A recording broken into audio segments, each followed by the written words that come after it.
sons playing for the Stanford They look a little bit cold over there, huh? Well, they don't look very happy.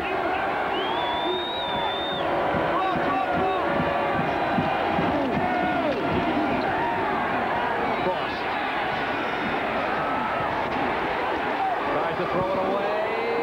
Was it caught? The flag is down. Bookman got it. Well, I'm sure Bookman was out of bounds and came back in. I'm sure that's what they're throwing the flag on. It looked to me like he was out of bounds and came back in to catch the ball.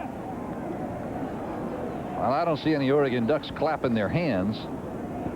The flag is thrown at the 21-yard line. There is no penalty on the play. It's fourth down. Well, Bookman is very close. He does step out of bounds, and he comes back in. He comes back in to pick up the ball there. That would be an incomplete pass. You can't do that. So on fourth down and 1, Stanford's going to get rid of the football, or so it would seem. Aaron Mills. Yep, he's going to let it sail. O'Berry, he's got it at the 49. Wrapped up by Nick Watts. A 41-yard punt, and again, Oregon has superb field position. Seems like they've had it out of the midfield stripe just about all game long. Let's go down to Paul. Outstanding defensive back for the University of Oregon, Alex Molden. Looks like he's finished for today. Got stepped on in the first half during that touchdown run by Scott Frost of Stanford. Just checked on him. He says, hey, I'm probably done. Getting ready for Oregon State. You know, he got a tattoo during the off-season prior. He, along with Herman O'Berry, it's right over his heart. And it says mayhem. I guess maybe he's caused enough mayhem for today, as far as the Stanford Cardinals are concerned anyway. Back to you. That's a good point. That's Phil Yaw. He puts the straight arm on Kadar Hamilton. You know, the tattoo that Herman O'Berry wears is chaos. Yeah, they went together. O'Berry said, you know, that thing kind of hurt when I got that tattoo, but not as much as two-a-days. Did you ever do stuff like that when you were in college? Two-a-days? Not two-a-days, tattoos. Neither one, partner. The only tattoo I've ever had is the one you can kind of lick and stamp on your arm. That's it. There's Herman O'Berry. Boy, what a tremendous talent at Oregon. Senior out of North Highlands, California. You know, last year when he was out injured, he coached the Jefferson Middle School in Oregon. He, along with Salila Malapai and former University of Oregon running back Donovan Moore, they coached that team to a 23-3 record. And I know all those young boys at Jefferson are watching, and hello from your former head coach. Maybe still head coach. Got to have something to do this winter. See, they moved the ball down. Stanford got tagged with an unsportsmanlike conduct penalty. Bill Walsh is obviously not pleased with that miscue. The Stanford offense put up 46 points last week against Washington and has been struggling today against Oregon. On the 23, that's Bill Yaw. A look at him pick his way inside the 19 to the 18-yard line. Tackled by Nick Watts. Now, Nick Watts a year ago as a freshman dislocated his shoulder after 6 games. That effectively ended his freshman career, and now he's back as a sophomore out of San Jose and playing well behind John Haskins. Now, the gain was 6. Second down and 4 from the 17-yard line. O'Neal has already thrown 4 touchdowns today. Might he be looking for Christian McLemore again? Into the end zone. Touchdown, Ricketts. Touchdown number 5 for that man, O'Neal.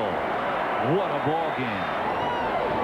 You know, all season long, it's been the Oregon defense that has really done a terrific job gang green, stuffing teams. But tonight, it's the Oregon offense that has really come into play. The 5th touchdown pass by Danny O'Neal. This time he decides to spread it around a little bit. Goes to Damron Ricketts on a corner route. He's wide open for the touchdown. Oregon gets up big time over Stanford. It's 37-7 with the extra point to follow. 56 touchdown passes now for O'Neal as Belden belts the point after. And now with 9:18 to play in the game, Oregon just bumping the Cardinal of Stanford. It's 38-7.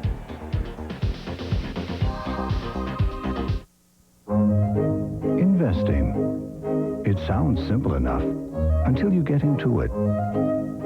With thousands of investment choices, it's easy to get confused. Wouldn't it be nice if there was someone you could talk to?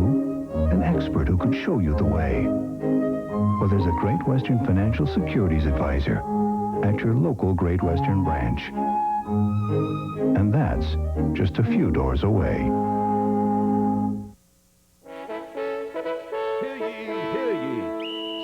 Channel invites you to sit down with Greg Papa and his Knights of the Round Table. Can these warriors pass the test of valor in their quest for the holy NBA Championship trophy? Greg Papa seeks the wisest and bravest knights to join him in his court for a serious feast, serious strategy, and serious slam dunks. All those worthy shall join the Warriors Round Table Monday nights at 10, only on Sports Channel. But please, no crippling.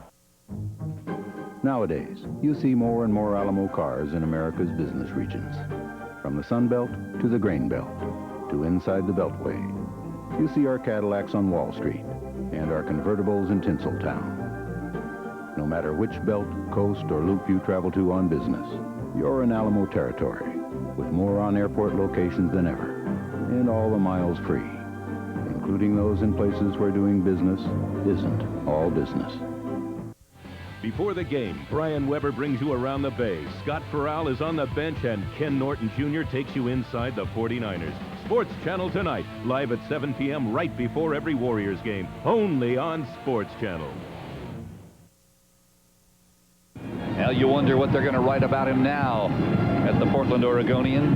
Danny O'Neill has thrown for 5 touchdown passes today. Nobody ever has thrown for that many at Oregon. Not in one game. Well, you know, to play winning football, coaches have to get players to buy what they're selling. And it was very important to get Danny O'Neill to buy into the fact that his numbers had to come down for this team to be better. And they did that. And they needed him tonight to have big numbers, and he stepped up to do that.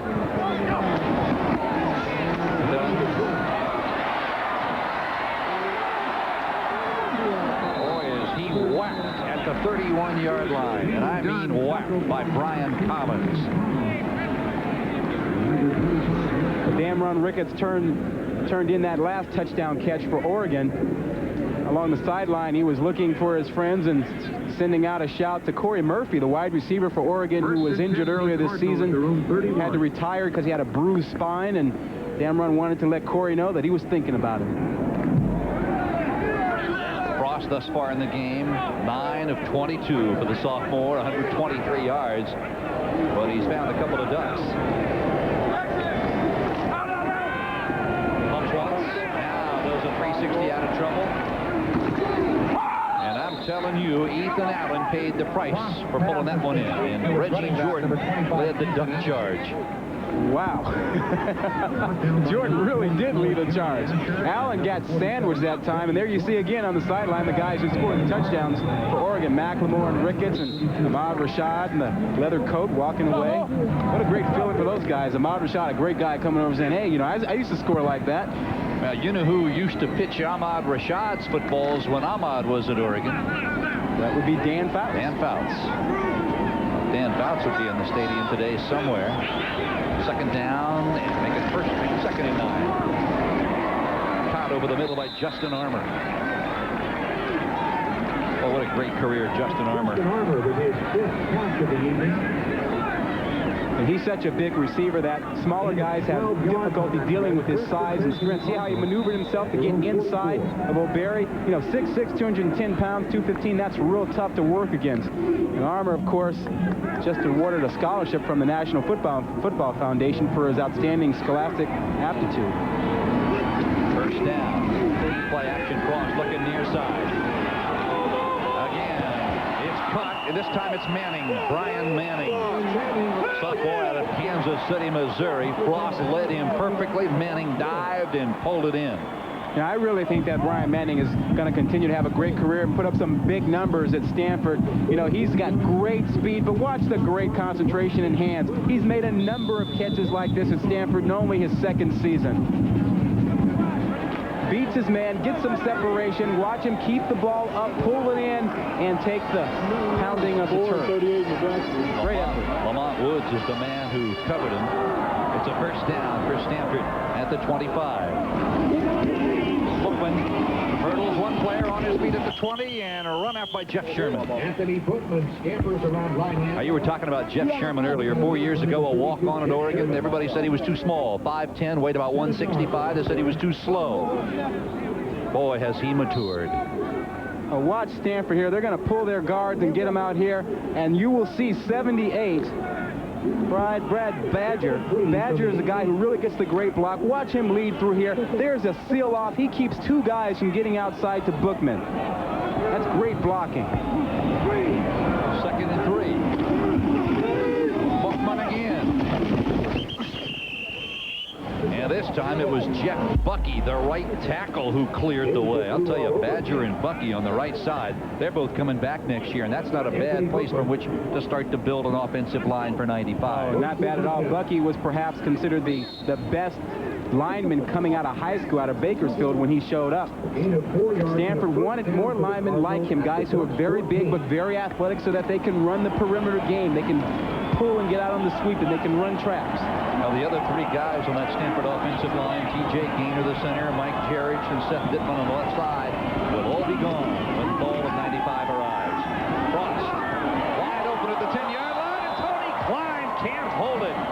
Oh, that was 7 points all the way. I think that's exactly what happened to Klein that time. The ball was thrown a little bit behind him, a little bit hard, but he got his hands on it, had a chance to make the catch, and I'm sure he felt wide open and knew he had a touchdown here. Watch Frost here. Good play action fake. Klein sneaks across from the middle. He was blocking and then gets out there. The ball a little bit high, a little bit hard, but typically Tony Klein makes that catch. Now, Klein will trot off on 2nd down and 10 from the 14-yard line. Harris wide to the left. Shaw is in the slot to the left. Manning and Armour are to the right side. Intercepted. Pass intended for Mark Harris, but it was too high, and Mark Harris is a big guy. Yeah, Harris is about 6'4", 190, and that ball was thrown high and behind him. And Harris had a huge game against Oregon last year with 12 grabs. But watch what happens here. Frost is probably going to take a little hit at the end of this play. He gets hit in the arm. You know, he's not getting enough separation from the offensive line. Brian Jackson, 91, got in there to give him a blow just as he delivered the ball. Bookman split wide to the left. Armour's in the slot to the left. Frost looking for Bookman. Instead aims it for Armour, and just about found Sherman and O'Berry in the end zone. Yeah, 32, Jeff Sherman was in good position, but O'Berry, number 4, was coming over, came off of Bookman, and was looking up number 80, Justin Armour, to deliver a blow. And I'm sure Justin Armour knew he was there, and that ball was thrown way out in front of Justin Armour. Armour came to Stanford as a quarterback, wanted to be the next John Elway. Didn't happen. Well, 4th and 10 here. Bill Walsh certainly realizes that 3 points doesn't do him a heck of a lot of good. He's going for the touchdown. Stanford's going to stop the clock. Yeah, you know, they were running out of time there. They got down to 1 second, had to use a timeout. 38-7 Oregon still. Stanford thinking, got to get 7 points to try to get back in the ball game. With 7:11 to play in the third, let's go down to the sidelines. Thanks, Phil, with Ahmad Rashad, who's been patrolling the sidelines all game long. The score is safe now. You can leave. But as an Oregon Duck for life, you must be feeling pretty good about this year. I'm so proud about this team and about everything that they've done. And Rich Brooks has done such a great job. Everybody always writes Oregon off, and now all of a sudden they're vying to play in the Rose Bowl, a national contest that everybody will know about. And I think it's a great thing for Oregon. Have you got your gangrene T-shirt or sweatshirt yet? You know, all right, here it is. I would have Oregon, yes. That's right, but it's cold, so I have to keep this one on. Hey, I bleed green. Now, you had a phenomenal career up there. Actually, I was a freshman and sophomore up there, and you were a senior, and I saw you and Dan Fouts hook up. Danny O'Neill, Kristen McLemore, you spoke to this team before the football game. What'd you have to say to them? You know what? I was on the spot for a minute because I couldn't think of anything to say, but just looking in the faces of these guys, they were all so ready to play. But I gave them a few words, and they went out, and I guess they took heed because it's 38-7. You're going to see them next week at Oregon State? I'll have to just kind of listen to that one. This is my only Saturday off for the year. I flew out to see this game, and for the next couple of games, I just have to listen to them. for the Rose Bowl, maybe. Thanks for joining us, Ahmad. All right, good to see you. Always good to see you. All right, back up to you guys. What a class act, Ahmad Rashad. 4th down and 10. Cross. It's caught. Ethan Allen, he's got to get it to the 5. He's got it, a first down. It'll be 1st and goal, Stanford at the 3-yard line. And what a tremendous job by Scott Frost under intense pressure. Oh, courageous effort by Frost, but a great effort by Allen. You know, 38-7, you'd figure easy time for Stanford to kind of tuck it in here. But look at Frost. He still wants to win this ball game. But look at Allen. He wants to get a score. He makes one guy miss, and he's fighting for a first down to get into the 5-yard line so Stanford has a chance to score. He breaks a tackle there, and Sherman has to come over to keep him out of the end zone. 1st and goal, Stanford. And it's as quiet as a mouse in this house. There's Bookman. Touchdown, Stanford. Or is it? Hold everything.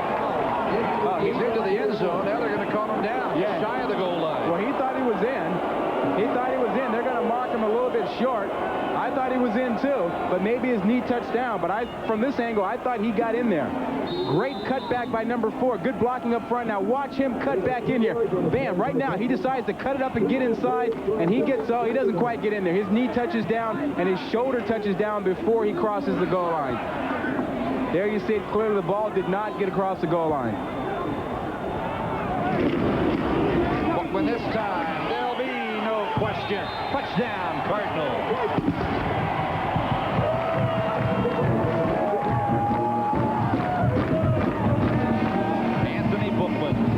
His 7th touchdown as a freshman. A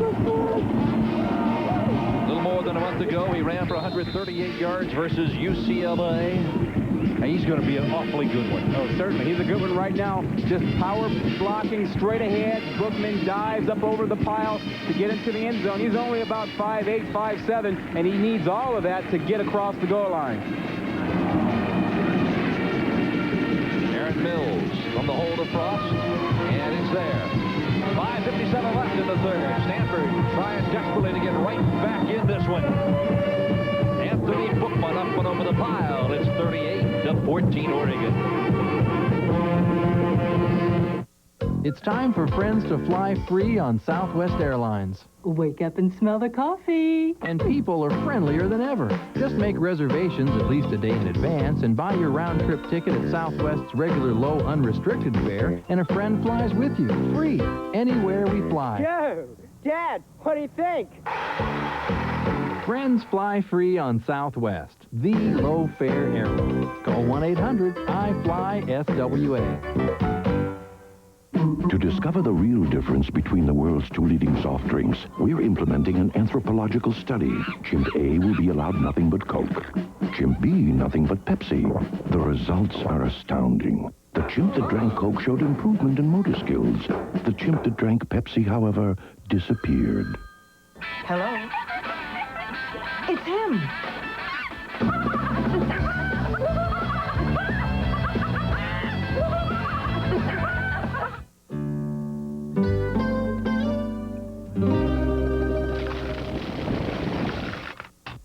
La Victoria, when you're ready for real salsa. College football is being brought to you by Southwest Airlines. Flying the low-fare airline is just plain smart. Buy Pepsi, be young, have fun, drink Pepsi. And by Cold Clean Original Coors, because you feel like it.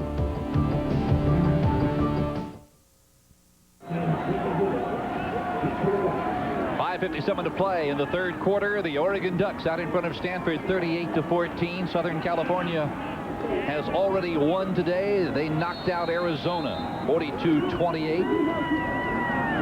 And Oregon trying to keep pace and go 6-1 in the Pac-10. That's Whittle. Across the 40. Ricky Whittle, he may take it to the 7-yard line and knocked out of bounds. A 90-yard return, and the 5,000 who made the trek from Eugene are roaring their approval. Oh, man, they've got everything going. Watch Whittle. Nothing fancy about this one. Good blocking up front and then pure speed. The hole opened up like the Red Sea there, Phil. Did you see that? Watch him break it out to the left. Now, it's just feet, just speed. Watch him pick him up and set him down. He's going to get a great block from number 20, Wheaton there. And Aaron Mills, 37, will keep him from getting into the end zone. What a great effort by Mills, but what a tremendous job by Whittle to go 90 yards on that return. He goes 90 yards, and he's still got a scowl on his face. He wanted to go 97. Oh, yeah, when you go that far, you want to get the 6 out of it. Now we've got flags. Boy, do we have flags. Going to be delay a game.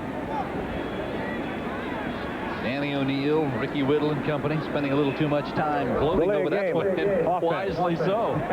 What a great run by Whittle. Yeah, it's a lot easier to call your plays. Easier to call your plays when you've got 1st and 10 from the 12-yard line or so. Danny O'Neill is listening to the offensive coordinator about the play selection. That's Mike Bellotti who will be giving him those decisions. Ricketts split wide to the right with McLemore in the slot. The give goes straight ahead to Dino Philyaw, and he runs into John Haskins. You know, Phil, I talked to Mike Bellotti earlier this week about his game plan for this ball game and how much pressure they're under up there in Eugene. He said, you know, let me tell you about the pressure. When I go home, my wife is asking me now, what's my game plan? What's the turf like down there at Stanford? And he says she didn't ask anything all season long, but now with this Rose Bowl going on, you know, she's getting involved in the game plan. Well, the one thing she ought to know is this is only the 2nd game the Ducks have played on real grass all year. O'Neill, and again, whistle sound is going to go against the Ducks. You know, at the start of this season, the Pac-10 seemed so rich in quarterbacks, and a couple of times this season, Rod, we've talked about this being the year of the quarterbacks in this conference, but instead, this conference has on the offense really proven rich in defense. 2 years ago, you remember Arizona stormed into prominence by stopping the run, and now everybody's trying to do it. John Robinson at SC calls it high-risk man-to-man defense. Well, the result of the conference-wide emphasis on defense has been so many close football games. Yeah, exactly. And in a close football game, it only takes a play or two or a great player to make the difference. Oregon has certainly had their share of great plays in close ball games, such as the Arizona game 2 weeks ago. It's certainly not one of those close games, but conference-wide, it certainly has been a conference of close football games as that ball falls incomplete in the end zone. Right defense! Good job, defense! You know, what a tremendous job the Oregon offensive line has done. You know, when the season started, that was a group that was of a lot of concern for them because they had 4 inexperienced guys coming in to help number 77, Steve Harden. But up front, they all gelled. Harden was the guy who really led them, and they became a strong running team, and that really helped Danny O'Neill in tough situations. They gave him time to make big plays. And boy, has he made some plays tonight.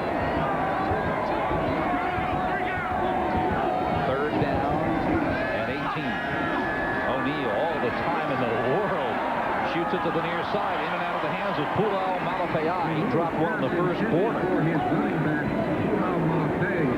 Well, that one was thrown a little bit hard. Malapayai certainly wasn't expecting it to come that hard. You know, when the receiver is that close to you, you got to take a little something off of it. But Danny felt like he had to really put something on it, and that one was thrown really hard, went right through his hands, hit him in the face mask. 35-yard field goal. So now with 4th down and goal at the 18, here is Matt Belton. Now he's 1 for 1 in the ball game, hit from 27 yards away. This will come from 34. Good snap, perfect placement. It's on the way. And just like everything else Oregon has done tonight, it is good. A flag is down out at the 18-yard line. Now let's see what the officials have to say about this one. The referee tonight is William Richardson. Going to go against Stanford. Now, so do you take the points? I think you just take the 3 points. No reason to take points off the board. That'll put you up 41-14. Why take a risk? And it still would be 4th and goal at the 15. Defense. Yep. Penalties declined. Field goal. So now with 4 minutes and 30 seconds left to play in the 3rd quarter, it's Oregon 41, Stanford 14. The penalty Yeah, a semi-blowout underway here at Palo Alto. Not the case at the Coliseum, where SC and Arizona went up and down the field all day long. Southern Cal finally winning it. And Washington beating California 31-19. Huskies bouncing back after last week. And what a surprise, Oregon State knocking off Washington State 21-3. Nebraska all over Iowa State 28-12. That ball game was close in the first half. Penn State trailed 21-0, came back and knocked off the Illini in Champaign 35-31. Florida no problem with the Gamecocks of South Carolina. How about Miami 17-12 over Pittsburgh? Yeah, Miami is going to be playing for what they think will be a national championship on New Year's Day if they keep winning. And Alabama, number 6, they stay undefeated 49-25 over Mississippi State. And Colorado rebounds from the disappointment at Nebraska by taking it out on Kansas 51-26. Notre Dame continues to struggle. Florida State beat them 23-16. And Belton lets it sail. Dunn's got it at the 3. Still on his feet at the 17 to the 18 and down there.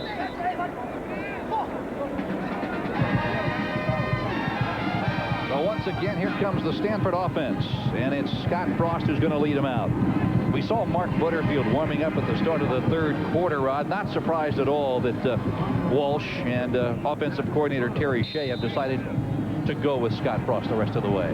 Well, it's his ball game, 41-14. You would think that Butterfield might have a shot at coming in as the better throwing quarterback if it were a close ball game, but certainly with it 41-14, you want to give Scott Frost the experience and really find out what he can do.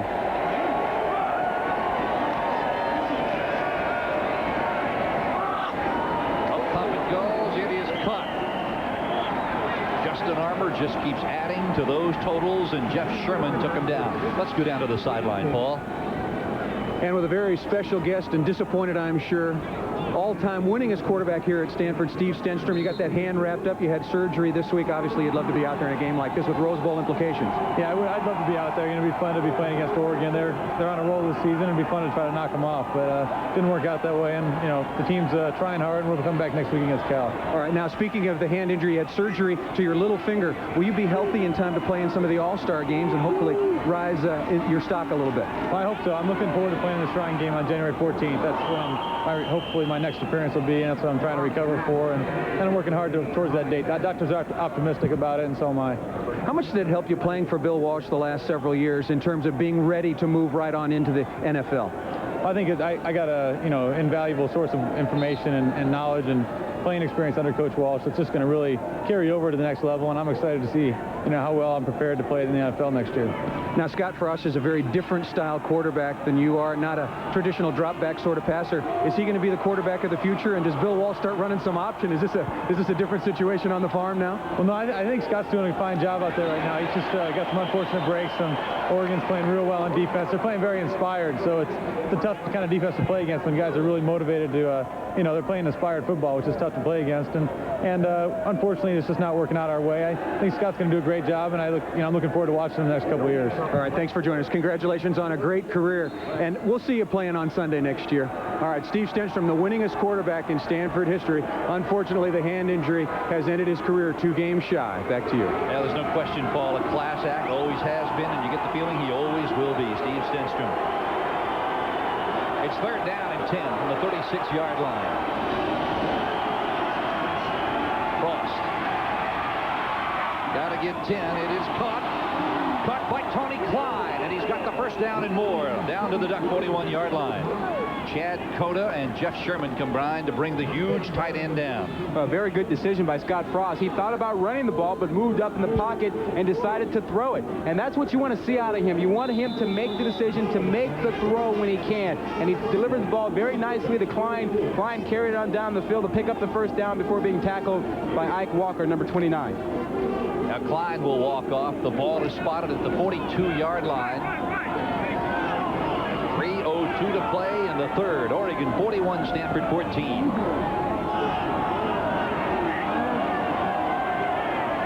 Ethan Allen, the lone setback behind Frost, and they're going to get a delay of game. Delay of game. Offense. First and 15. Third delay against Stanford here in the ball game. That's not surprising with the young quarterback. He's getting a lot of information. He's seeing a lot of different looks when he walks to the line of scrimmage, and he's trying to adjust to that and make the changes at the line of scrimmage. That's very difficult to do. We're used to seeing Steve Stenstrom do it, who does it so flawlessly.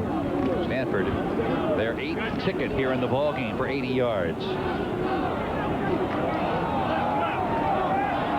Now so many things for Bill Walsh. Terry Shea, the offensive coordinator, and Fred Von Oppen, the defensive coordinator, to work on during the offseason. Frost down the middle. It's caught. Shaw had it, couldn't hold it. Chad Cota popped him. Senior out of Union City, California. Would have been his 12th catch of the year. He just couldn't hold it. The ball was right on the money. Yeah, he had to wait for it a little bit here, and so when waiting, that allowed Oregon to get back into it, and I'm sure that he was waiting, thinking, oh, I got a chance, Look at him stop and wait, but he's got to make that catch. And it looks like Cota came over and got his hand in there, but he's got to make that catch, and Frost is really disappointed. Make it 2nd and 15. Intended for Allen, almost found Jeff Sherman. Now the Ducks already have 2 picks today. That's that Gang Green defense. You know, they came up with that nickname in the offseason. Nick Aliati was out playing golf with his brother, and they were kicking around some names and came up with that one. Look at the pressure that Oregon puts on Frost this time. They bring 6 guys in there and forces him to throw the ball a little bit sooner than he wants to. But, you know, Phil, I've always been interested in those nicknames. You know, it's either chicken or egg. You play well, and then you get the nickname, or you get the nickname, and then you play well. That's a good point. 3rd and 15 from the 47. Frost looking right down the middle.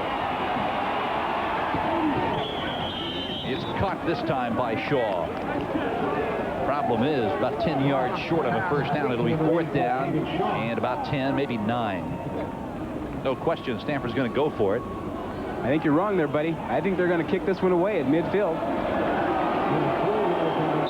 They are not going to go for it with the score 41-14. Everybody in the house thought I was right. Yeah, everybody else thought that'd be the case, but certainly Bill Walsh is thinking they're not moving it. It's a desperate situation.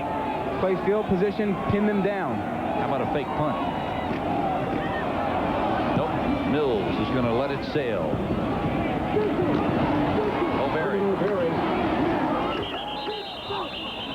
Oh, he is really driven back. Now, next weekend, the Pac-10 Game of the Week is going to come your way from Pullman, Washington. We're going to be at Martin Stadium as the Washington State Cougars, led by the great Mark Fields on defense, is ready to run all over the field after Washington's Napoleon Kaufman as he continues his assault on the Washington record books. Next Saturday, 6:30 Eastern, 3:30 Pacific, Washington and Washington State, the Pac-10 Game of the Week, the battle for the Apple Cup. That's one of the best weekends in college football. Every rival playing each other. Washington State, UCLA, USC, Oregon State. Dino Filior, and boy, did he put his helmet into Charlie Young's chin. Youch. Oh, man, you know, there are some running backs who figure out, I don't have to take it, I can give it. Now watch Filior at the end of this run. He's going to take on Charlie Young. He's going to deliver the blow. He's not going to be the hittee. He's going to be the hitter. He delivers that shoulder and forearm.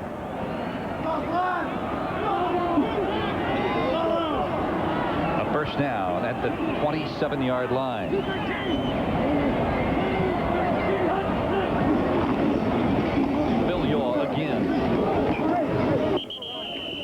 And again, it's Charlie Young. Getting to know each other pretty well. Filior, 137 yards against Cal, 123 against Southern California in a game you saw here on Prime back on October 1st. Can't say enough about what he has meant to the offense with Ricky Whittle in and out of the lineup this season. Well, you know, that's what we were talking about earlier. It hasn't been a Cinderella season for Oregon. Everything hasn't gone perfectly. They've had injuries, but they've overcome those things. They've had a lot of togetherness on this team, and that's what you need to have a championship season. 2nd and 5. Filior again. Boy, did he pick his way in behind Steve Harden and Eric Reed. So you talk about Oregon. This offensive line, a lot of shuffling. They've started 10 different players and 7 combinations, and they just seem to work. Yeah, just watch the play up front. You see how they just stay on the defenders. They don't let them get off the blocks. They drive them away so that they create the holes where the running backs can get up there and make yardage. Eric Reed, 71, 69, Mark Gregg. Boy, what a great season he's had at center. Only one senior on this line. That, of course, is the great Steve Harden. 3-step drop. O'Neal now wants to go downfield. Got a receiver. It's caught. That's Johnson again, number 83, the freshman who's a speedster. Well, you get locked up in man-to-man coverage with a guy that runs that fast. You're looking around for help because you know he's got the ability to get by you, and that's exactly what happens here. 3-step drop, and then Johnson takes off. And he gets matched up with a strong safety, and that is a mismatch. That's David Walker, number 23, who plays inside on tight ends a lot. He has no business getting matched up with number 83, Johnson. Pat Johnson played exactly 1 year of high school football at Redlands, California High School. Bill Young. Boy, look at him pick the angle into the 9-yard line. There was no running room. Turned his body about 3/4 and slithered through it. That's exactly right. Slithered through it is a very apt description. Phil Young showing you that he's not just a speedster. He can run tough inside. And Phil, think about this. What is it going to be like in the state of Oregon this week? All the hype about the Rose Bowl, Oregon State, the Civil War. No one is going to sleep all week long up there. That was the final play of the 3rd period. Oregon 15 minutes away from victory. 14.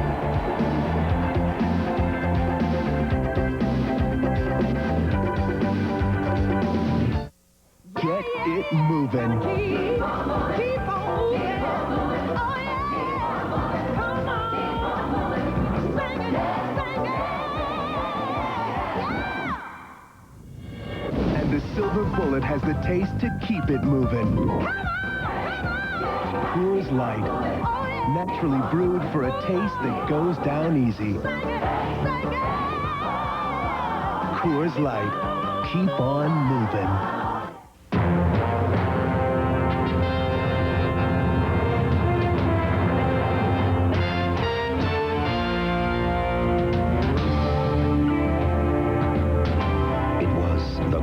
Empire mankind has ever seen.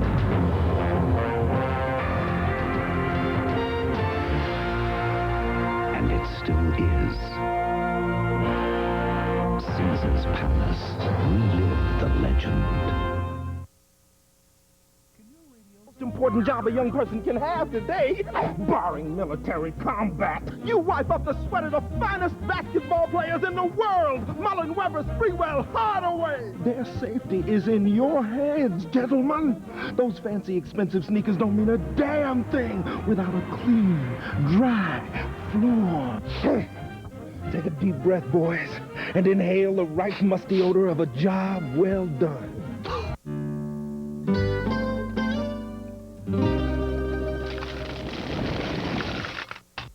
La Victoria, when you're ready for real salsa. Introducing the JVC Easy One, the first point-and-shoot camcorder. It's so easy, you'll fall in love.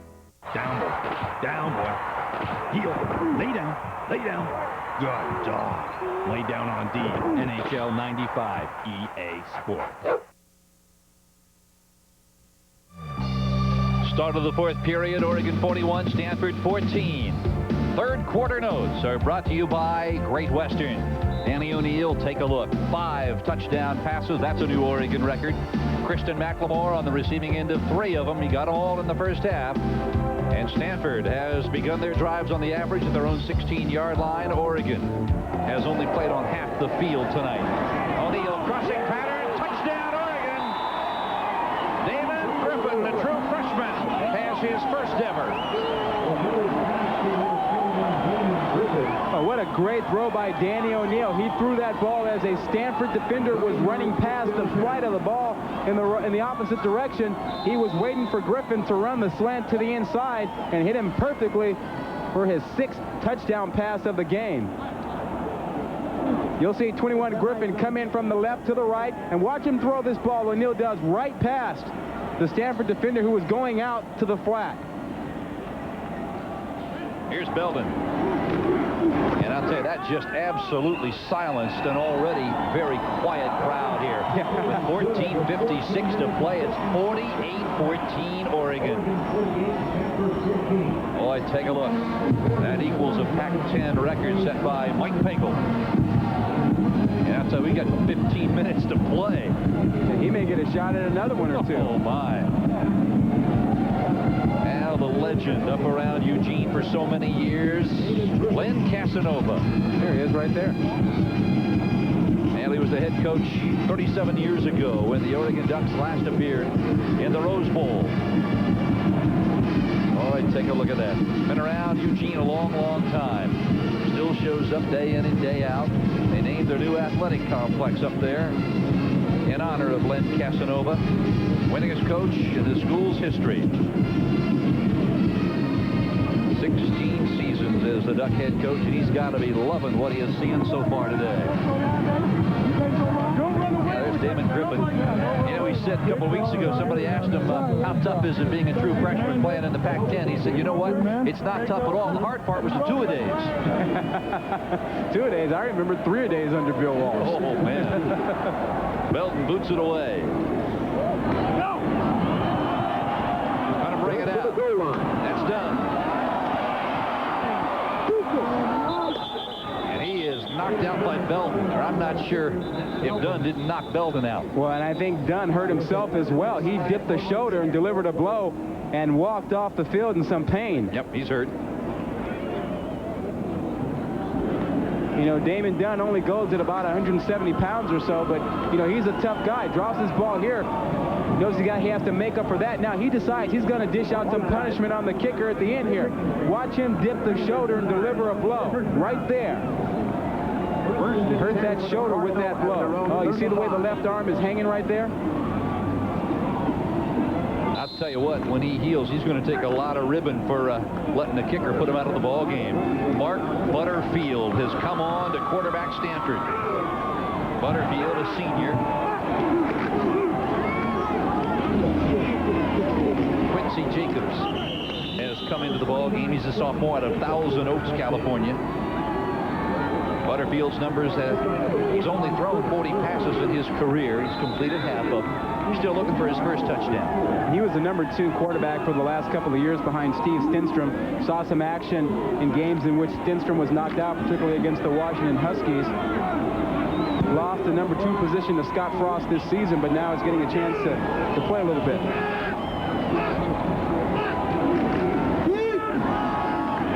Jacobs again. Wraps him up.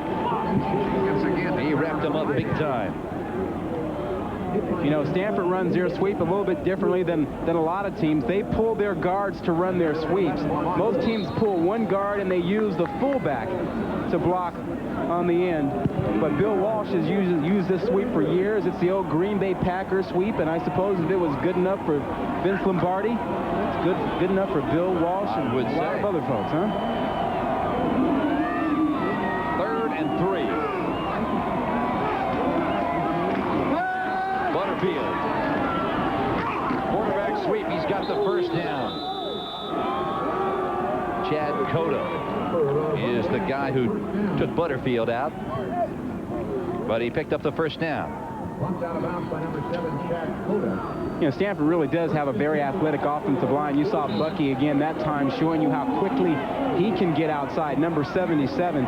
He got out there and did some nice blocking on the end, which allowed Butterfield to pick up the first down. On the 49-yard line, it is 1st and 10 Stanford with 13:27 to play. Butterfield puts some zip on it, and it is complete to David Shaw. I'd say he winged that one pretty good, right? He's got a strong arm. You know, he's been sitting in the wings waiting for his chance to throw the ball. You know, he says, let me play. I can smoke guys. You just let me throw the ball. He's got a rocket. Look at this ball. Yeah, tight spiral, lie on it. David Shaw right in there going down with that ball to pick it up.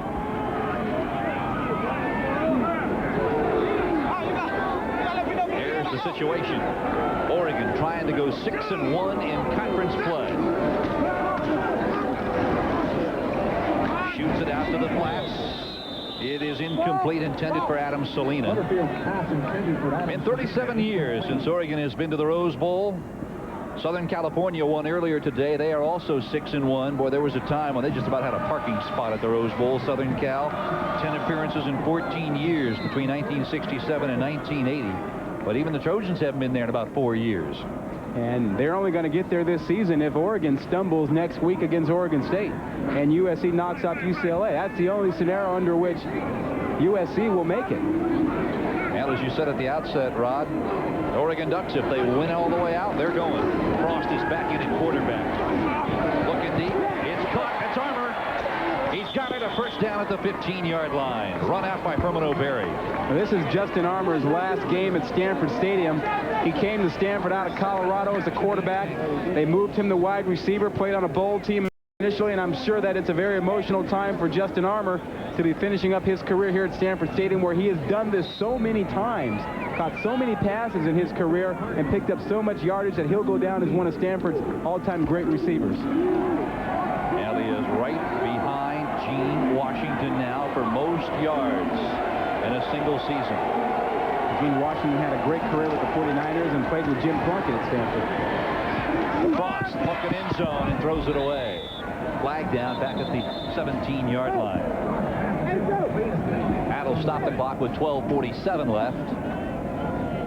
Stanford takes to the road a week from today. It's the battle for the axe. They call it the big game, holding against Stanford. California and Stanford a week from today. We're talking about the rivalries, Rod, and then up at Oregon State, the two Oregon schools mix it up. They call that the Civil War. Yeah, it's going to be a good one. We've got the Apple Cup next week. You know, all the rivalries come out, all the stuff that goes along with that. On the offense, 10 yards from the spot of the foul. Still first down. There'll be pranks pulled all week long in locations all over the country. And as a matter of fact, I understand you're going to be doing some guest writing for Stanford's unauthorized underground newspaper, that bootleg, huh? I've never seen that until today. It's a little memo that somebody puts out. I have a feeling that's probably not put out by the Stanford Athletic Department. Probably not, but I understand that you're involved in things like that. Counterculture. Double pump and almost intercepted. Jeff Sherman trying to get in front of Justin Armour, and Sherman had a better shot at it than Armour. Well, you know, I really think that Jeff Sherman is really what college football is all about. You know, a guy who just plays his heart out. He's not going to play in the NFL. He knows that, but he leaves it all on the field, and he commits himself to football. Football is important to him. It makes up so much of what he is right now, and it's going to teach him good lessons for the rest of his life. You know, he almost left Oregon back in 1992 in the spring. Said he just didn't like what was going on, so the coaches said, all right, tell you what we're going to do, Jeff. We're going to give you a scholarship. He said, huh? Oh, so it's worth it, all this work I put in and trying to get my chance? Good. Frost. Armour's got it and wrestled out by Chad Cota. Justin Armour on that pass reception. Well, Armour was talking to Stenstrom a couple of weeks ago, and Stenstrom was saying something about, you know, it's really too bad we're not going to make it to a bowl game our senior year, Justin. And Armour said, Steve, forget about the bowls. We've only got a couple of weeks left of college football. Let's cherish that moment. Yeah, that's a great comment. Great comment. Absolutely appropriate. Hey, there's another name he just passed. Kenny Marjoram had a great career at Stanford, played for the Chicago Bears. Bit of a free spirit, wonderful teammate and friend. I'll tell you, I like Justin Armour's chances of playing on Sunday a lot. Frost looking for Salina, and I'll tell you, he flew at about 6,000 miles an hour. He had a receiver that was 3 yards away. Yeah, he had a lot on that ball. You just want to thin that one off. You're fighting for your life when it comes that hard.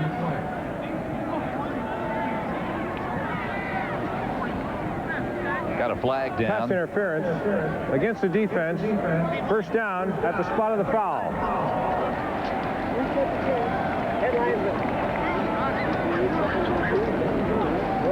I think they got Kenny Wheaton for that one that time, number 20. Smaller guy on the tight end. Little contact before the ball got there. And that ball was traveling pretty fast, as you mentioned, Phil. Tell you that, well, they've clocked that one with a speed gun. First and 10 at the 13-yard line. Allen and Quincy Jacobs are the setbacks. Wheaton all over Frost as he lets it sail. Touchdown, Stanford. David Shaw, his first touchdown.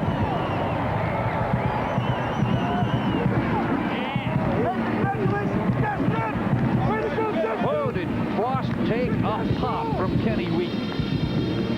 Well, he had to hang in there long and hard for this one. You're going to get pressure from the outside. You don't see him here, but outside here, you're going to get number 20 coming in, looking for the quarterback when he goes back. And Frost, number 5, is going to stand in there. Here comes number 20, Wheaton, and look at the shot he delivers, but Frost hangs in there, delivers the ball to Shaw for the touchdown. Aaron Mills gets the point after. And the clock stops with 12:26 to play in the game. It's now Oregon 48, the Stanford Cardinals 21.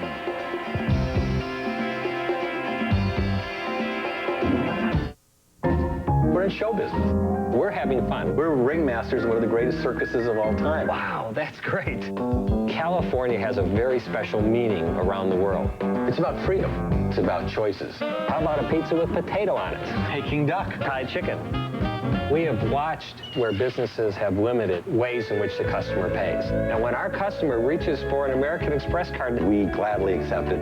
American Express is welcome to wherever fresh ideas are cooking. So dine out, America. I think probably the most dramatic sports story that I ever covered was Sugar Ray Leonard's defeat of Marvin Hagler in the rematch. Nobody gave Ray Leonard a chance of beating Marvin Hagler. I mean, he had been retired, he had come back, he had sort of embarrassed himself, and he was coming back again. He was risking blindness. I mean, everybody was, you know, Ray, what are you doing? You know, this is going to be a massacre. And I just remember as each round went by, you know, there was just this shift in the audience where people started to think, you know, maybe Ray's going to do this. And as every round went on, you know, the crowd shifted toward Ray Leonard away from Marvin Hagler. And it was one of the most amazing, inspiring displays of courage and of determination and spirit that I've ever seen, and one of the most joyous victories. The agent is the person who's gonna sell your house, and in most people's cases, I think that's, you know, their nest egg. That's where your savings are, is in your house. I hope the right agent is out there because so many of us rely on these people. While that looks like a light behind a tree, it's actually a satellite shot looking down at Eugene, where everything must be aglow as the Oregon Ducks out in front of Stanford 48-21. Are you going to park it in Eugene for the next 6 days? I'll tell you. That's going to go into the end zone. Somebody better cover it.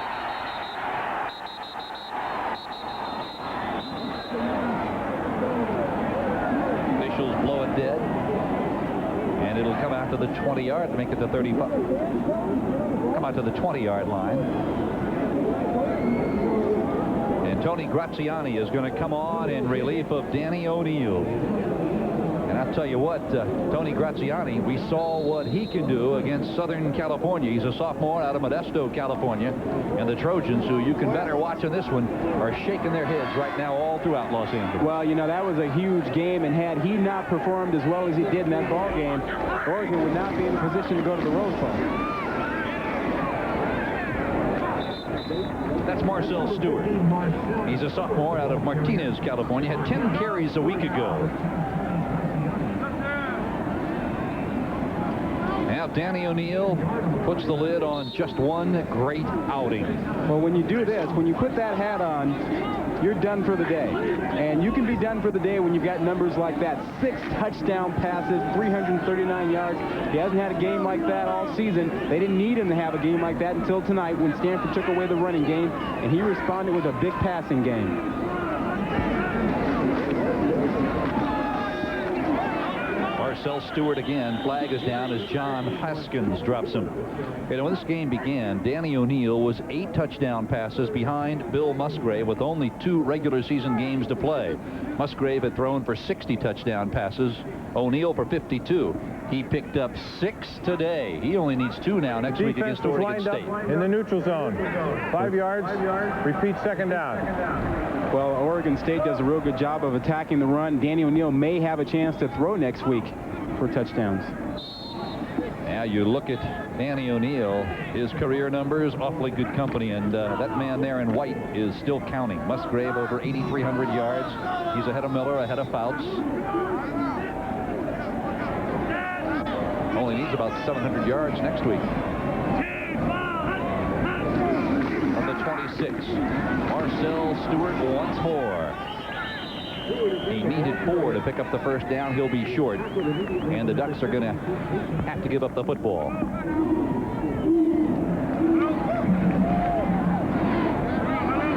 You know, Oregon is really going to do this counter tray again. They're going to bring their guys around. But watch the way Stanford gets up in here, and they attack it right away. When you attack it right away, then you have a chance to knock the linemen off of their route. Stanford Fisk gets up in there. They take on the guards. Chance to make a good play. That's the only way you can defeat the counter tray is by attacking those linemen before they get turned upfield. And it is only 3rd and 3. Graziani throws. Almost a circus catch by Damon Griffin. A flag is down. Eli Swinton might have gotten to him just a split second early.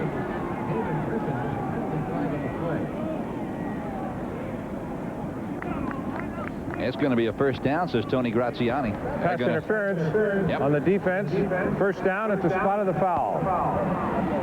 And it was called against Eli Swinton, number 9. He's the right corner. It's been a tough year for Swinton. He lost his girlfriend a few weeks ago in an automobile accident here in the Bay Area. Criticized Stenstrom's style of leadership. Wanted Bill Walsh to be a little more vocal. Thought the position coaches needed to teach more and not assume that they knew how to play. So Eli Swinton, just a sophomore, has had quite a sophomore year. Well, he's learning. It's been a difficult year. He's learning what it means to be a part of a team. And, you know, some of the things that have happened on the team with the comments that he made and the like were part of the maturation process. And I'm certain that he will be a better fit within these things going forward. But certainly you have to feel for the young man and certainly the family for the young lady who was in that tragic car accident a couple of weeks ago. I think Stanford fans are going to like this man an awful lot in his final couple of years here in Palo Alto. 2nd down and 8. The ball's on the 40-yard line. 10:07 remaining. It's 48-21 Oregon.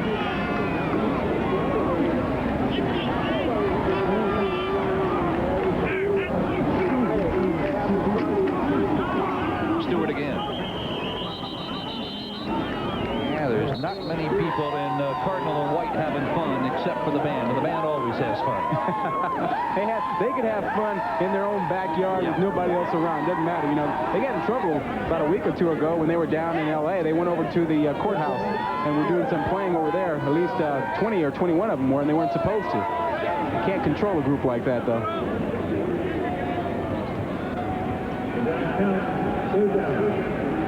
Well, the call's going to go against Oregon.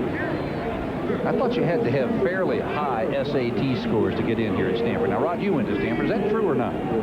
You're pretty gifted as a student to come in here, What are you saying, Phil? Well, I'm just looking at the band, and I'm trying to figure it out. Are you afraid that you're going to be visiting one of those guys in a doctor's office or something? I'm doing my Columbo routine. I'm trying to figure out how the band can get into Stanford.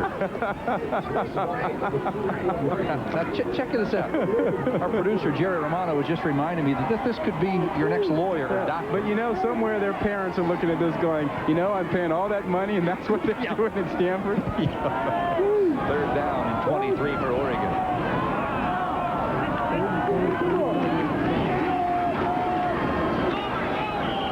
Straight ahead it goes. That is Eric Wynn. He is the number 4 tailback. Well, how about Dave Grable there, the inside linebacker? You know, you get involved and it's muddy and you lose your helmet while you're making plays. And that's real football. You know, November is that kind of season when typically, you know, you get a lot of mud and you get dirty. You don't have that clean AstroTurf or that dry grass anymore. Here's Belton to punt it away. He has put 3 inside the 5-yard line. And he skies it. That's Bookman. He brings it back up to the 30-yard line, and the clock stops as Stanford's offense will come out again with 8:40 to play in the game. It's Oregon 48, but Cardinal 21. Charlie and I were making real good time till we got cut off. We were just stuck there. Well, times like that, I'm glad I got Great Western direct deposit. Nothing can hold up my paycheck. It goes into my account automatically. And I can call the bank to confirm it anytime I want. Check it out. You never know when you're going to get caught in traffic. Talk to Great Western Bank about direct deposit, or ask your employer. When you're active, your body heat increases. 15 or 20 times. You become dehydrated. As soon as 30 minutes. You lose fluids. Up to 2 quarts of sweat per hour. But more than anything else, you get thirsty. Gatorade Thirst Quencher. Drink it. No other beverage enters the bloodstream faster and rehydrates you better. Chug it. Nothing quenches a deep down body thirst better. Scientifically tested, athletically proven. Gatorade Thirst Quencher. It's gotta be Gatorade. Introducing the JVC Easy One, the first point-and-shoot camcorder. It's so easy, you'll fall in love. College football is being brought to you by Great Western's family of companies, $37 billion strong. And by Gatorade Thirst Quencher. When you're thirsty, it's gotta be Gatorade.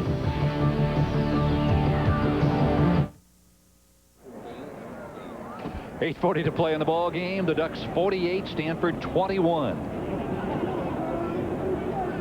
Stanford with the football at their own 30-yard line, where they'll have it 1st and 10. Boy, it's been a long, long year for the Cardinal and White. Kind of a microcosm right there. That look on the player's face, much emblematic of what the look has been all year long. Just the opposite on the other side of the field with the Oregon Ducks. It's been a short season, but they've done so well. Mark Butterfield back in. This time he whistles and it's caught by Armour, who takes it out of bounds up at the 49-yard line. Justin Armour just keeps adding and adding and adding. You know, Justin's birthday is January 1st, and you can bet, Rod, that he had high hopes of being somewhere else come his birthday, namely Pasadena. Well, I'm certain that he believed when he came here to Stanford that would probably happen, because Stanford was in the midst of some pretty good seasons, and Justin Armour became a part of that, and unfortunately inexperience and injuries have really decimated this team, and they haven't been as effective the last 2 seasons. Butterfield, good protection, caught. Mark Harris has it and is run out of bounds inside the 35-yard line by Brian Collins. Butterfield pass complete. Mark Harris had 12 catches last season against Oregon, had a big game against them. Stanford knocked off Oregon last year 38-34, which doused their bowl hopes last year. Oregon was in position to get to a bowl game, but Stanford pulled that out from underneath them. 1st and 10 at the 33. Butterfield retreats. Looking deep, throws. Pass was intended for Tony Klein, and the ball whistled by him. Butterfield's pass was intended for his tight end, Tony Klein, incomplete. Now, good bet Stanford's going to try and air it out the remainder of the 8 minutes and 21 seconds. Running the ball today, not much success, 113 yards total. The Oregon Ducks coming into this ball game, Rod Gilmore, ranked number 11 in the nation against the run, and today they showed why. A tremendous job on their part, but they've done that most of the season. You know, the last 5 weeks, the Oregon defense has really just been outstanding. Bookman's got it. Well, I'll tell you, that pitch out could have been, that was jump ball. Adam Salina and Bookman, neither knew which one was going to grab it and go with it.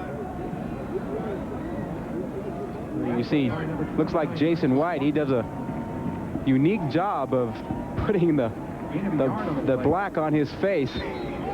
A different pattern every week. You never know what you're going to get from him. I thought maybe he just got a little too close to the barbecue. Boy, look at this. Total offense dead even in spite of the score. Boy, that's amazing. Yeah, but you know what they do? They don't total up the yards and determine who wins these things. It's simply the score. Butterfield out to Salina. It's incomplete. You know, I talked to a Stanford offensive coordinator, Terry Shea, about that very thing, Rod, running up massive amounts of yardage. Stanford coming in averaging 463 yards a game, number 11 in the nation in that department.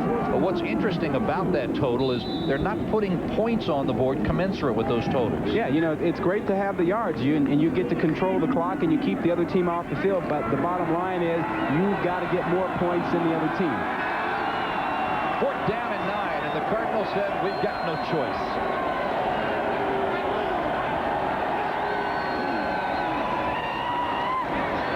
Butterfield looking downfield, intended for Mark Harris, and it's incomplete. Great coverage by Lamont Woods. Yeah, Woods did a great job going up high. Harris wanted a pass interference call, but Woods did a great job of going after the ball way up high and knocking it away.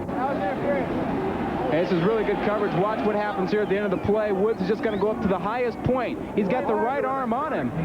Got the right arm on him and held him down a little bit. I thought it was a clean play initially, but he had that right arm on him and was pulling him back. I think you'd like to call that pass interference, huh, Phil? Got my yellow flag out. It's out. It's pass interference. That man right there, Mark Harris, has a legitimate gripe. You were about to jump out of the booth here. 7:28 to play on the ball game. Oregon will take control at their own 34. Graziani wants to go up. Slides down at the 36-yard line.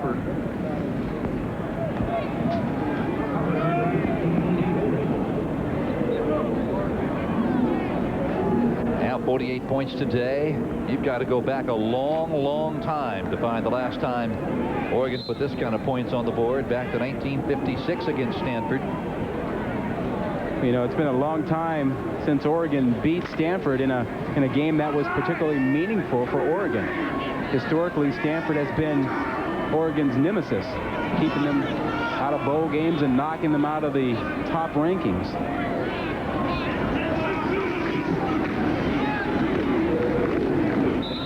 That's Wynn. Eric Wynn. He's a backup fullback. Redshirt freshman out of Beaverton, Oregon. Al Oregon now, all you want to do with this situation with under 7 minutes to play is get through it uninjured and go into that final game, the Civil War, at Parker Stadium in Corvallis, as healthy as you possibly can be.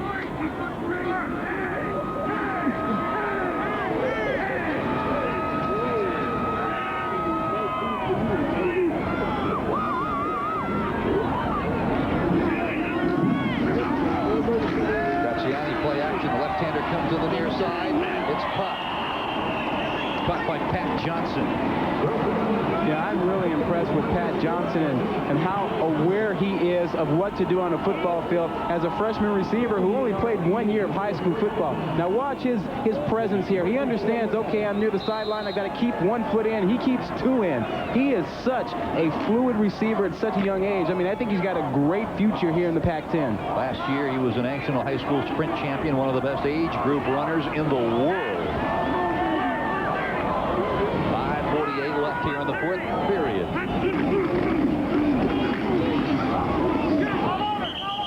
That's Pulau Malapei.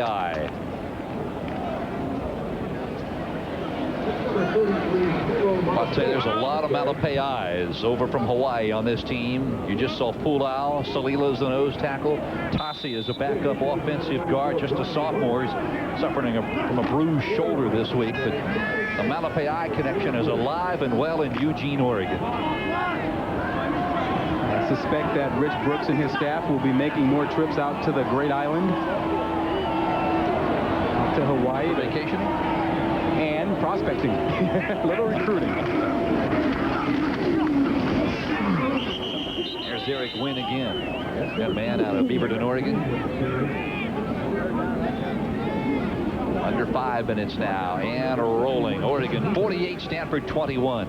You know, Phil, there's been a lot of talk about, you know, the Rose Bowl. If Penn State is in there, and if Oregon gets in there, that would be a real mismatch. I'm not so certain that that's the case. You know, Penn State had a tough time against a tough defense today, and certainly you've seen what this Oregon staff has been able to do all season long, getting their guys in the right scheme and also motivated to play against teams that supposedly they can't play against. And I think it's great for the conference if you have a team, you know, the Oregon, Washington State, those guys, you know, getting in from time to time with the big boys. Graziani looking deep for Johnson, and it's knocked away. Great coverage by Eli Swinton. And it's caught! It's caught!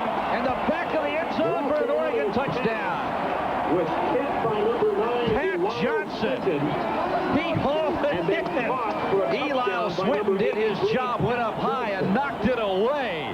Oh, where did he come from? Watch the end of the play here. Swinton does a good job. He knocks the ball away, but he knocks it up in the air. Johnson keeps concentrating, coming from right to left, gets in there to make the play, a touchdown.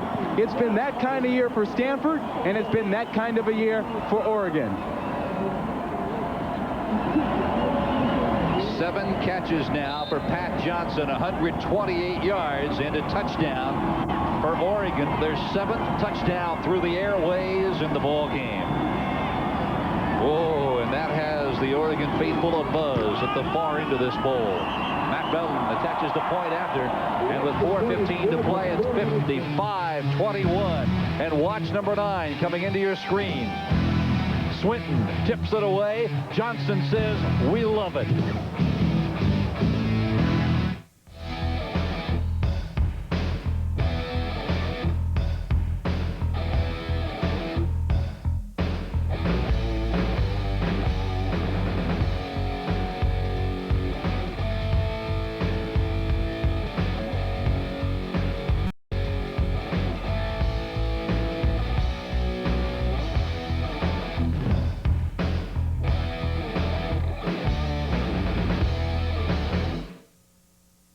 Your Ford dealer knows what you want in a car. You want safety. You want value. You want the best. Take your pick. America's #1 selling car, Ford Taurus, can be yours with low 2.9 financing or a low lease rate of just $249 a month. Or an Escort, the best-selling small car with 2.9 financing or $199 a month in your choice of models. Taurus and Escort, both with standard dual airbags, both best sellers, and both are great value with 2.9 financing or a lease rate of $249 a month on Taurus and $199 a month on Escort. Only at your Northern California Ford dealer.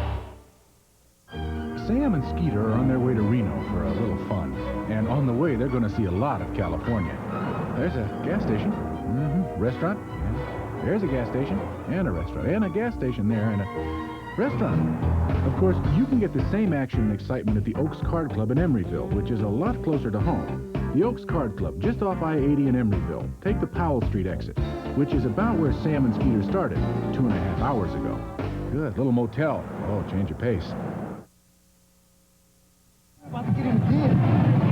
Pat Johnson, the true freshman out of Redlands, California, with just a year of high school football behind him, has just caught his 2nd career touchdown pass. And I'll tell you, he's not the only one smoking. This entire Duck team is smoking. Yeah, they're saying, you know, 55-21, we smoked those guys. Little squib kick picked up at the 13-yard line.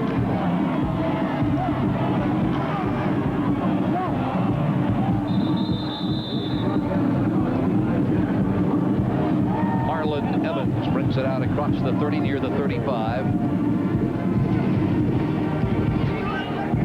Now the 7 touchdown passes in this ball game ties a Pac-10 record. Now back in 1958, a young man by the name of Joe Schoffeld, and right there he is, played on the Oregon Rose Bowl team. He's now the Oregon defensive line coach, and he's been there for 21 years.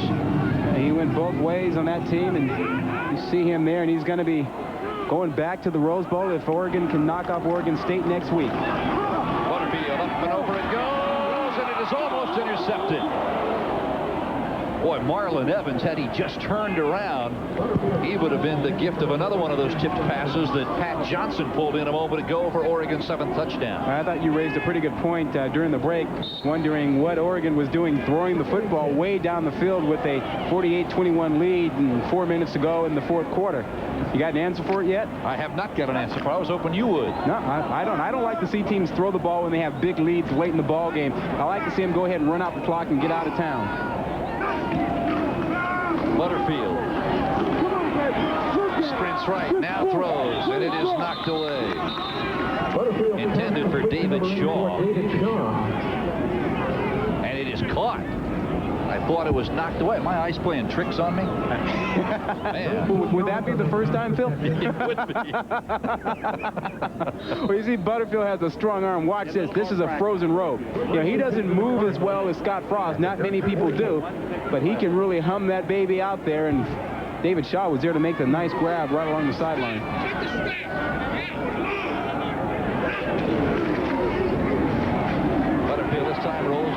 sets and throws. This one is intercepted by Jaya Figueres. The redshirt freshman from Glendale, California, has just come up with Oregon's third interception of the ball game. Butterfield has a strong arm, but he's strong-armed this one right to the Oregon defensive back, Figueres. Watch this, half roll, stops, looks, right to him. Good drop, turns around, and is right there to pick it off. So with 3:45 to play, there's Jaya Figueres. First interception by the young man out of Glendale. Well, what do you think this does to an Oregon football team as they get set to head into Corvallis next week? Phil, I imagine that some of the Oregon fans are saying, Rick Dub, everybody at home, we love you. Hey, baby, it's all baby. It's all good. One more, baby. Come on, take it to the house. Y'all understand? These ducks are serious. You understand? Lock together. Lock together, baby. 2nd and 9. Gotta believe, baby.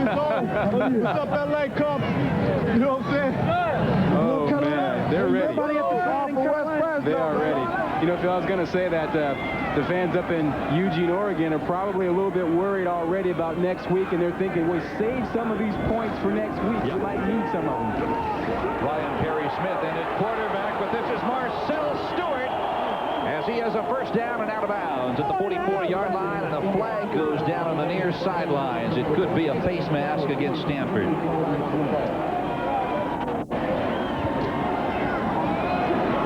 You know, Phil, we talked about some of the things that Oregon did.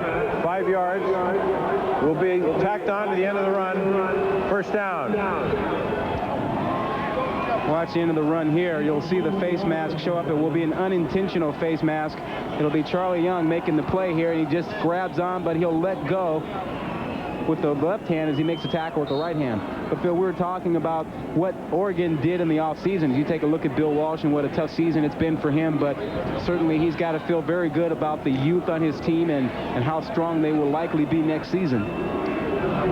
But Oregon, Phil, in the offseason, you know, they had these workouts scheduled, you know, the Friday 6:30 in the morning run.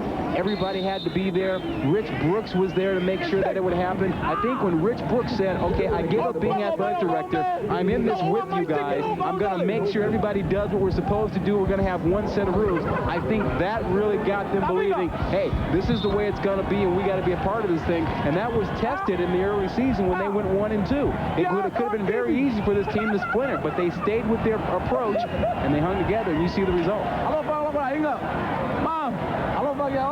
One of the Malapai brothers awfully happy. Dino Filiol with a ball game as Oregon has run up 520 yards. Now we're winding down inside 2 minutes. And the 5,000 who made their way out of Eugene, I wonder which one of them turned out the lights. Boy, look at this pack. That's the only place you can find a gaggle of fans here at Stanford Stadium. 148, 147, and counting.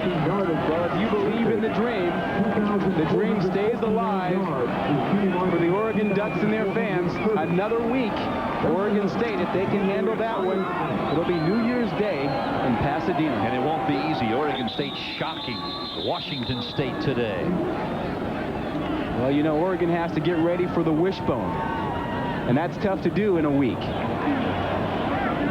Now, they saw a little bit of it earlier, delay a game against Ducks. They saw a little bit of the wishbone earlier today, as Scott Frost ran it more than a few times in the first half. There's Rich Brooks and his all-star flanker, Kristen McLemore, who pulled in 3 touchdowns in the first half. Well, with all due respect to Stanford and their option game tonight, it is nothing like what they run up in Corvallis. Rich Brooks has that system honed down. Finally, those bats will come out flying and attacking Oregon. Oregon's got to be prepared to deal with that.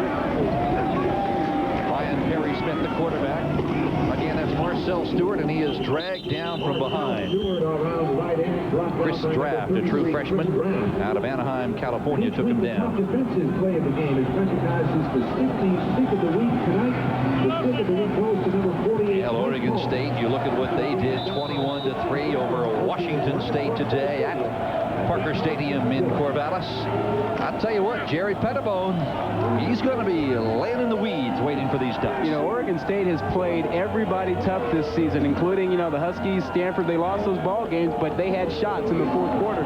So it's not going to be an easy week for the Oregon Ducks. Stewart again. This time he's dragged down by John Hebert, the defensive end out of Pittsburgh, Pennsylvania. You know, I think that man right there, Bill Walsh, is so important to college football. What he does with young men and young coaches is incredible, and I think it's real good that he's involved with the game.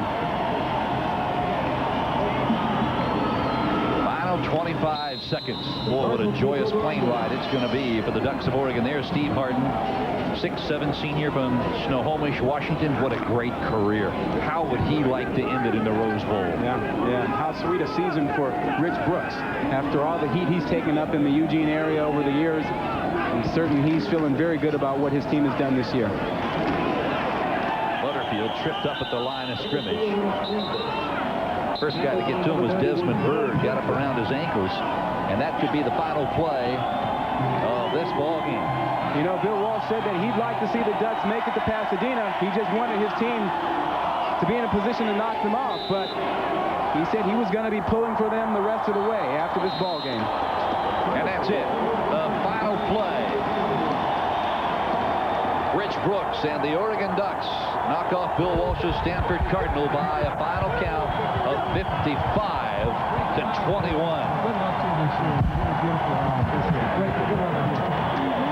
Two fierce competitors, two outstanding coaches. And our hats off to Rich Brooks and the Ducks of Oregon. We'll be back with more from Stanford Stadium, where the Ducks have just pounded the Cardinals.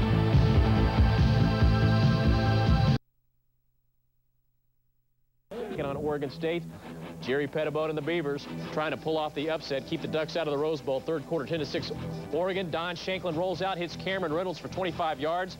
That would set up Shanklin, who takes it in himself. 13-10 Oregon State, thinking upset, but the Ducks were not thinking upset. Fourth quarter, O'Neal to Dino Filyaw. He goes 19 yards for the touchdown. Ducks regain the lead, 17-13. Beavers one last chance. Shanklin under pressure, throws it up. It falls short. Oregon is on their way to the Rose Bowl. They haven't been there since the 1958 game as they win it by a score of 17.